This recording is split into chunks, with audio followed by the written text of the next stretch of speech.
हज़ारीबाग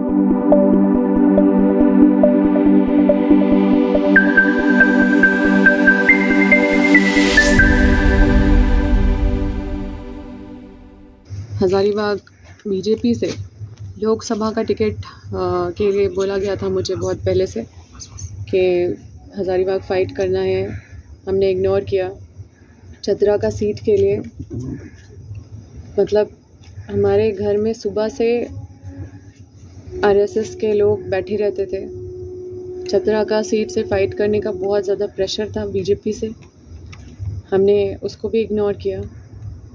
मेरे ही घर और ऐसे समय में इस तरह से पूरे परिवार को परेशान करना, पूरे मेरे घर में मेरे माँ उधर परेशान, मेरे और इधर पूरे दिन भर मुझे भी टॉर्चर कम नहीं किया गया।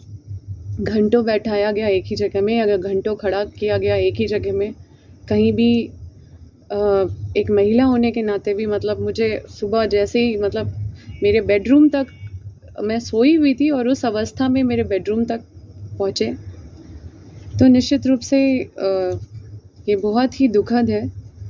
और जिस तरह से हर चीज़ पॉलिटिसाइज़ करके चीज़ों को किया जा रहा है, ये लोगों को जानने की ज़रूरत है। मुझे कई बीजेपी के लोग हमेशा इत्तला करते रहे कि ज़्यादा एनटीपीसी के ख़िलाफ़ विधानसभा में मामला मत उठाओ, अडानी के ख़िलाफ़ मामला मत उठाओ। मैं इन लोगों के ख़िलाफ़ मामला नहीं उठाऊं, अपने सर पे नेम प्लेट लगा लूँ बीजेपी। मैं क्षेत्र की जनता में अपने राज्य की जनता के जो विज़न है या जो मेरा राज्य को आगे पहुंचाने का जो विज़न से मैं आगे निकली हूँ, उस संकल्प के साथ मैं हमेशा इस रास्ते पे चलती रहूँगी। जितनी भी रुकावटें आए, मुझे पता चला मेरी माँ बहुत परेशान थी। वो सीधा कह दी कि अब राजनीति से अब हम लोग को नहीं रहना है। उन्होंने बोल दिया कि अब चुनाव नहीं लड़ने का ज़रूरत है। लेकिन किसी भी हाल में इन सब चीज़ों से हम लोग घबराने वाले नहीं हैं। हम लोग पूरी तरह से इस लड़ाई को लड़ेंगे और इस तरह का जो इतने निचले स्तर का जो राजनीति चल रहा है, आप लोगों से छुपा हुआ नहीं है। कुछ केसेस जो मेरे पापा के ऊपर, मम्मी के ऊपर थे, उससे रिलेटेड फ़ाइल लेके गए हैं।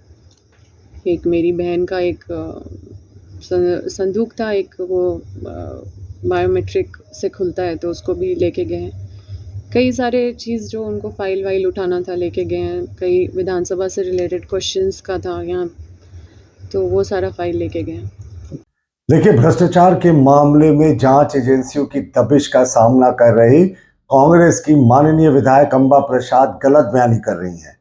भाई, हमारा तो भ्रष्टाचार के खिलाफ देशव्यापी संघर्ष रहा है, तो उन पर जो संगीन आरोप लगे हैं, एजेंसियों के छापे पड़े हैं, और उनका यह कहना कि भाजपा उन्हें लोकसभा चुनाव लड़ाना चाहती थी, ये बिल्कुल तथ्यहीन बात है। हमारा लोकसभा का उम्मीदवार डिक्लेयर्ड है और वो ऑलरेडी मनीष जायसवाल जी लोकसभा क्षेत्र में प्रचार कर रहे हैं। लेकिन कांग्रेस तो अपनी गलत बयानी के लिए जाने ही जाते हैं ना।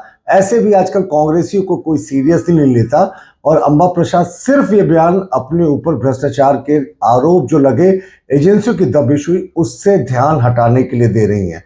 लेकिन इस देश की जनता जानती है कि आखिर ये उसी पार्टी की एमएलए है जिसके एक सांसद के घर से 350 करोड़ रुपए कैश, वो भी झारखंड के सांसद के यहाँ से बरामद हुए थे।